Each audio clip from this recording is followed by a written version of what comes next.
নমস্কার বন্ধুরা, গত কয়েকদিন ধরে সোশ্যাল মিডিয়ায় বিশেষ করে উত্তর চব্বিশ পরগনার রামডাঙ্গা এলাকায় কিছু ভিডিও এবং খবর তীব্র আলোড়ন সৃষ্টি করছে। কি হয়েছে এখানে?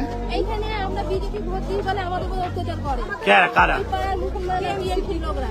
আচ্ছা। নিয়ে আমাদের প্রতিবাদে 14টা বছর আমাদের জ্বালিয়েছে। 14টা বছর আমাদের চোখের জল, আমাদের বাড়ির ছেলেদের বাড়ির থেকে তুলে এনে এরা মারার ধমকি দিয়েছে। মারে এখন তো আমাদের ধমকি দিচ্ছে। এখন তো বিজেপি সরকার চলে এসেছে। বিজেপি সরকার তা ওদের মনে সন্দেহ হয়নি, ওরা এখনো রক্ত গঙ্গা করতে চাইছে। আমাদের বাড়ির ছেলেরা গরিব মানুষ, না খালি আমাদের খাওয়া হয় না। তারা এরকম অত্যাচার করলে আমরা বিচার চাই, আর আমরা কিছু চাই না, তাদের শাস্তি হওয়া দরকার। বড় বড় ইট, এই ছোট ছোট বাচ্চা নিয়ে আমরা বাস করতে পারছি না, ঘুমোতে পারছি না, খেতে পারছি না। কি অত্যাচার করছে। ভাইরাল হওয়া এই ভিডিওতে দাবি করা হচ্ছে যে ভোটের পরবর্তী পরিস্থিতিতে একটা নির্দিষ্ট এলাকায় সাম্প্রদায়িক উত্তেজনা ছড়িয়েছে এবং ঘরবাড়ি ভাঙচুর থেকে শুরু করে সাধারণ মানুষের ওপর নির্যাতনের ঘটনা ঘটছে। কিন্তু এর সত্যতা কতটুকু? ভিডিওর সেই ভুক্তভোগী পরিবারগুলো ঠিক কি বলছে? আজ কেনই বা বারবার ভোটের পর পশ্চিমবঙ্গের এই অঞ্চলগুলো উত্তপ্ত হয়ে ওঠে? প্রত্যক্ষদর্শীদের বয়ান এবং তথ্য নিয়ে গভীরভাবে বিশ্লেষণে যাব। ভিডিওটি শেষ পর্যন্ত দেখুন, কারণ আজকের আলোচনায় এমন কিছু প্রশ্ন আমরা তুলব যা হয়তো আপনার অনেক ধোঁয়াশা দূর করে দেবে। বন্ধুরা, আমাদের বুঝতে হবে আমডাঙ্গা এলাকাটি কেন এত সংবেদনশীল। উত্তর চব্বিশ পরগনার এই আসনটি রাজনৈতিকভাবে অত্যন্ত গুরুত্বপূর্ণ। এখানকার ডেমোগ্রাফি বা জনসংখ্যার বিন্যাস এমন যে সাধারণ রাজনৈতিক বিবাদেও খুব দ্রুত সাম্প্রদায়িক রূপ নিতে পারে। ভাইরাল হওয়া ভিডিওগুলোতে আমরা যে এলাকাটি দেখছি এটা আমডাঙ্গার অন্তর্গত। নির্বাচনের পর থেকেই সেখানে চাপা উত্তেজনা ছিল, যা সাম্প্রদায়িক ঘরবাড়ি ভাঙচুর এবং নারী নির্যাতনের অভিযোগে বিস্ফোরণ ঘটিয়েছে। অভিযোগ উঠছে যে আক্রমণকারীরা বেছে বেছে সেই সব বাড়িতেই হামলা করেছে যারা বিরোধী পক্ষকে অর্থাৎ বিজেপিকে সমর্থন করেছে। ভিডিওতে দেখা যাচ্ছে বেশ কয়েকজন মহিলা কাঁদতে কাঁদতে বলছে যে তাদের মারধর করা হয়েছে এবং ধর্ষণের হুমকিও দেওয়া হয়েছে। এটি কোনো সাধারণ রাজনৈতিক মারামারি নয়, বরং এটি একটি সামাজিক অবক্ষয়ের চরম সীমা।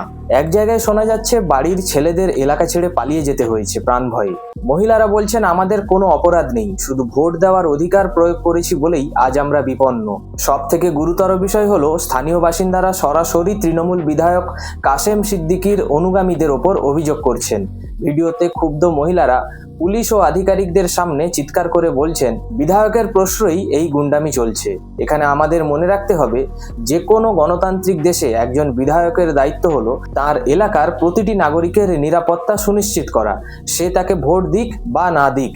কিন্তু এখন অভিযোগের তীর যখন খোদ শাসক দলের জনপ্রতিনিধির দিকে যায়, তখন প্রশাসনের নিরপেক্ষতা নিয়ে বড় সড় প্রশ্ন ওঠে।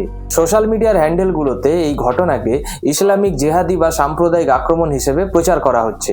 তবে আমাদের এখানে একটু গভীরে তাকাতে হবে, এটি কি কেবল ধর্মীয় ঘৃণা, নাকি ক্ষমতা ধরে রাখার জন্য বিরোধী কণ্ঠকে স্তব্ধ করবার একটি নিষ্ঠুর রাজনৈতিক কৌশল? পশ্চিমবঙ্গের রাজনীতির ইতিহাসে ভোট পরবর্তী হিংসা এটি একটা অভিশপ্ত হয়ে দাঁড়িয়েছে। যখন কোনো শক্তিশালী রাজনৈতিক পক্ষ বেশি শক্তি ব্যবহার করে আর অন্য ধর্মের বা অন্য আদর্শের মানুষকে কোণঠাসা করে, তখন তার ফল হয় আমডাঙ্গার এই কান্নার রোল। আপনারা ভিডিওতে যে নারীদের আর্তনাদ শুনছেন তা কি কেবল একটি রাজনৈতিক দলের অভিযোগ বলে উড়িয়ে দেওয়া সম্ভব, নাকি প্রশাসনের উচিত অবিলম্বে কোনো ধর্মীয় বা রাজনৈতিক রং না দেখে দোষীদের গ্রেপ্তার করা? আপনি কি মনে করেন নিরাপত্তার অভাবে কি সাধারণ মানুষের মৌলিক অধিকারকে খর্ব করা হচ্ছে না? ভিডিওর সব থেকে শক্তিশালী এবং ভীতিজনক দিকটি হলো একজন মহিলার সেই কথা। তিনি বলছেন গত 14 বছরে আমরা এই আতঙ্কে রয়েছি। বন্ধুরা, 14 বছর মানে একটি পুরো দশক পেরিয়ে যাওয়ারও বেশি সময়। এর মানে হলো এই এলাকার কোনো নির্দিষ্ট একটি নির্বাচন নয়, বরং দীর্ঘ সময় ধরে একটি বিশেষ গোষ্ঠীকে রাজনৈতিকভাবে কোণঠাসা করে রাখা হয়েছে। একজন নাগরিক যখন বলেন যে তিনি এক দশকেরও বেশি সময় ধরে নিজের বাড়িতে সুরক্ষিত নন, তখন প্রশ্ন ওঠে আমাদের গণতান্ত্রিক অধিকার কি কেবল ব্যালট পেপারেই সীমাবদ্ধ? কেন প্রশাসনের হস্তক্ষেপে এই ভয়ের সংস্কৃতি দূর হচ্ছে না? প্রত্যক্ষদর্শীরা দাবি করেছেন তাদের অপরাধ একটাই, তারা বিজেপিকে সমর্থন করেছেন। ভারতের সংবিধান অনুযায়ী ভোট দেওয়া একটি গোপন এবং মৌলিক অধিকার, কিন্তু এই ভিডিওর দৃশ্যপট বলছে অন্য কথা। এখানে ভোট দেওয়া যেন একটা অপরাধের নাম। মহিলাদের বয়ান অনুযায়ী এলাকার শাসক দল অর্থাৎ টিএমসির লোকেরা বাড়ি বাড়ি গিয়ে হুমকি দিচ্ছে। এখানে একটা সূক্ষ্ম বিষয় লক্ষ্য করুন, আক্রমণকারীরা কি কেবল রাজনৈতিক জয় উদযাপন করছে, নাকি তারা একটি বিশেষ সম্প্রদায়কে বার্তা দিতে চাইছে যে বিপক্ষকে সমর্থন করলে তোমাদের নিরাপত্তা কেড়ে নেওয়া হবে? এটি কি পরোক্ষভাবে গণতন্ত্রের কণ্ঠরোধ নয়? মহিলারা পুলিশ আধিকারিকদের ঘিরে ধরে বিচার চাইছেন। তারা বলছেন বড় বড় ইঁট তুলে আমাদের মারা হয়েছে। চিন্তা করে দেখুন, যেখানে ছোট ছোট শিশুরা রয়েছে সেখানে যদি মারধর ইট বৃষ্টি হয় তবে সেই পরিবারের মানসিক অবস্থা কি হতে পারে। ভিডিওর এক ভুক্তভোগী বলছেন, আমরা খাটের তলায় লুকিয়ে রাত কাটাচ্ছি। পুলিশের উপস্থিতিতেই যদি মহিলারা এই অভিযোগ করতে পারেন তবে বুঝতে হবে স্থানীয় স্তরে অপরাধীদের দাপট কতটা বেশি যে তারা খাকি উর্দির সামনেও ভয় পাচ্ছে না। পুলিশ আধিকারিকদের নীরবতা বা কেবল শান্ত থাকার আশ্বাস কি যথেষ্ট? এখন আসা যাক সব থেকে বিতর্কিত প্রশ্নে, এটি কি সাম্প্রদায়িক দাঙ্গা নাকি রাজনৈতিক সংঘর্ষ? ভিডিওর বয়ান অনুযায়ী আক্রান্ত হিন্দুরা এবং অভিযুক্তরা একটা নির্দিষ্ট রাজনৈতিক দলের মদতপুষ্ট বিশেষ সম্প্রদায়ের লোকের কথা বলেছেন। অনেক বিশ্লেষক মনে করেন পশ্চিমবঙ্গে রাজনৈতিক হিংসা অনেক সময় কমিউনাল পোলারাইজেশনের রূপ নেয়। যখন রাজনৈতিক দলের ক্যাডাররা ধর্মীয় স্লোগান বা ধর্মীয় পরিচয়ের হুমকি দেয়, যেমন ধরুন ভিডিওতে কুরবানির হুমকির কথা বলা হয়েছে, তখন তা আর কেবল ভোটের লড়াই থাকে না, এটি সামাজিক বিভাজন তৈরি করে। এখানে কি তাহলে সুপরিকল্পিতভাবে ডেমোগ্রাফিক প্রেসার ব্যবহার করে একটি বিশেষ জনপদকে ভীতি প্রদর্শন করা হচ্ছে? বাড়ির ছেলেরা প্রাণ ভয় এলাকা ছাড়া। একটি পাড়ায় যদি পুরুষরা না থাকেন তবে সেখানকার মহিলা কতটা অরক্ষিত হতে পারেন তা কল্পনা করা কঠিন। পুরুষদের এই এলাকা ত্যাগের ঘটনা কেন আমডাঙ্গার মতো সীমান্ত সংলগ্ন এলাকায় বারবার ঘটে? এর পেছনে কি কোনো বৃহত্তর পরিকল্পনা রয়েছে, যাতে কি কোনো নির্দিষ্ট পক্ষের ভোটারের সংখ্যা কমিয়ে দেওয়া যায়? ভিডিওতে দেখা যাচ্ছে পুলিশ অফিসাররা দাঁড়িয়ে আছেন, কিন্তু তারা কি আদৌ কোনো ব্যবস্থা নেবেন, নাকি ভিডিওটি সোশ্যাল মিডিয়ায় ভাইরাল না হলে এই কান্নার শব্দ আমডাঙ্গার মাটিতেই চাপা পড়ে যেত? আপনাদের কি মনে হয়, পুলিশের নিষ্ক্রিয়তাই কি এই দুষ্কৃতীদের সাহস বাড়িয়ে দিচ্ছে? আমডাঙ্গা বিধানসভা কেন্দ্রের রাজনৈতিক চলচ্চিত্র বুঝতে হলে আমাদের একটু পেছনে তাকাতে হবে। এবারের নির্বাচনে জয়ী তৃণমূল বিধায়ক কাশেম সিদ্দিকীর নাম সরাসরি ভুক্তভোগীদের মুখে উঠে আসছে। কেন বলুন তো?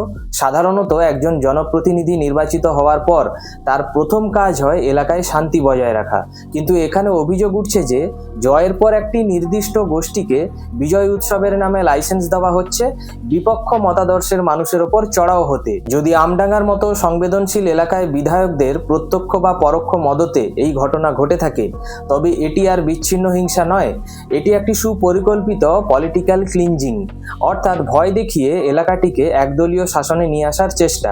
উত্তর 24 পরগনার এই অংশটি ভারত বাংলাদেশ সীমান্ত থেকে খুব বেশি দূরে নয়। সীমান্তের ওপরের অস্থিরতা বা অনুপ্রবেশের প্রভাব অনেক সময় এলাকার লোকাল পলিটিক্সে ছোঁয়া ফেলে। আমডাঙ্গার মতো জায়গায় হিন্দু মুসলিম জনবসতির যে ভারসাম্য রয়েছে তাকে রাজনৈতিক হাতিয়ার হিসেবে ব্যবহার করা হচ্ছে। যদি কোনো নেতা কেবল একটি নির্দিষ্ট সম্প্রদায়ের ভোট ব্যাংক রক্ষায় ব্যস্ত থাকেন তখন অন্য পক্ষ স্বাভাবিকভাবেই নিরাপত্তাহীনতায় ভোগে। রাজনৈতিক বিরোধকে যখন ধর্মীয় মোড়কে পরিবেশন করা হয় তখন তা সাধারণ মানুষের মনে এক গভীর মানসিক বিভাজন তৈরি করে। এটি কি কোনো বড়সড় দাঙ্গার প্রিপারেশন? এই প্রশ্নটি কিন্তু এড়িয়ে যাওয়া সম্ভব নয়। ভিডিওতে আমরা দেখেছি উচ্চপদস্থ পুলিশ আধিকারিকরা ঘটনাস্থলে উপস্থিত, কিন্তু ভিডিওটির সব থেকে বেদনাদায়ক অংশ কোনটি জানেন? তা হলো পুলিশের সামনেই মহিলাদের বুক ফাটা কান্না আর প্রাণ ভয় আর্তি।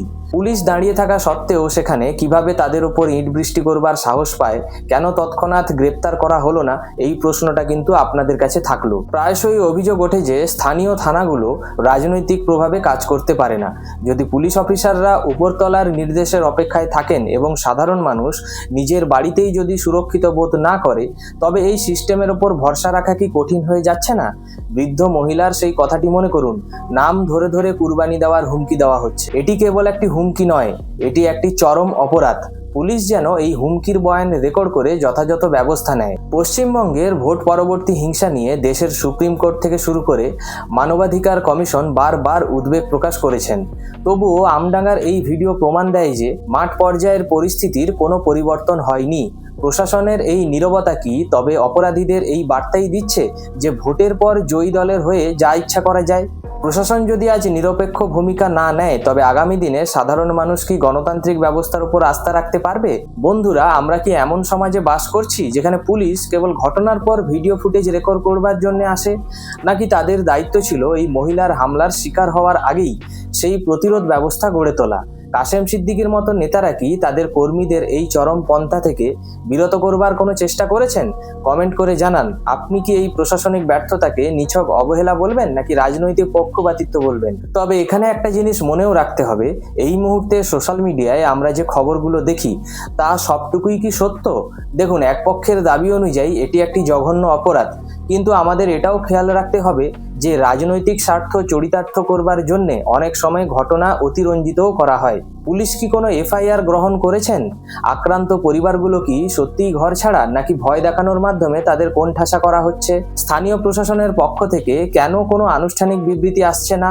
একটি গণতান্ত্রিক দেশে ভোটের পর মানুষের নিজের বাড়ি থেকে পালিয়ে যেতে হওয়া বা হেনস্থার শিকার হওয়া যে কোনো মানদণ্ডেই অগ্রহণযোগ্য, সেটি যে দলেরই সমর্থকদের সাথেই ঘটুক না কেন। আমাদের মনে রাখতে হবে, মানুষের নিরাপত্তা দেওয়া রাষ্ট্রের দায়িত্ব, সেখানে ধর্ম বা দলের পরিচয় গৌণ হওয়া উচিত। পরিশেষে বলা যায়, আমডাঙ্গার এই ভাইরাল ভিডিওটি একটি গভীর ক্ষতের ইঙ্গিত দিচ্ছে। ভিডিওতে আমরা যা দেখেছি তা যদি বিন্দুমাত্র সত্যি হয় তবে তা গণতান্ত্রিক ব্যবস্থার জন্য অগ্নি সংকেত। সাধারণ মানুষ, বিশেষ করে মহিলারা যখন কাঁদতে কাঁদতে বিচার চান, তখন তা কোনো দল বা ধর্মের বিষয় থাকে না, তা হয়ে যায় মানবাধিকারের বিষয়। আমরা প্রশাসনের কাছে অনুরোধ করব যেন দ্রুত তদন্ত করে প্রকৃত দোষীদের শাস্তি দেওয়া হয় এবং যারা ঘরবাড়ি ছাড়তে বাধ্য হয়েছেন তাদের পুনরাবাসনের ব্যবস্থা করা হয়। একই সাথে আমাদের দর্শকদের বলবো, কোনো খবর দেখেই উত্তেজিত না হয়ে বরং খবরের গভীর পর্যন্ত গিয়ে সত্যটা জানার চেষ্টা করুন। আপনার এলাকায় কি কখনো এরকম পরিস্থিতি তৈরি হয়েছে? আপনার এলাকার অভিজ্ঞতা বা এই ঘটনার উপর আপনার বিশ্লেষণ আমাদের নিচে লিখে জানান। ভিডিওটি ভালো লাগলে লাইক করুন এবং বন্ধুদের সাথে শেয়ার করে সচেতনতা বাড়াতে সাহায্য করুন। দেখা হবে পরের ভিডিওতে। ততক্ষণ সুস্থ থাকুন, সচেতন থাকুন। ধন্যবাদ।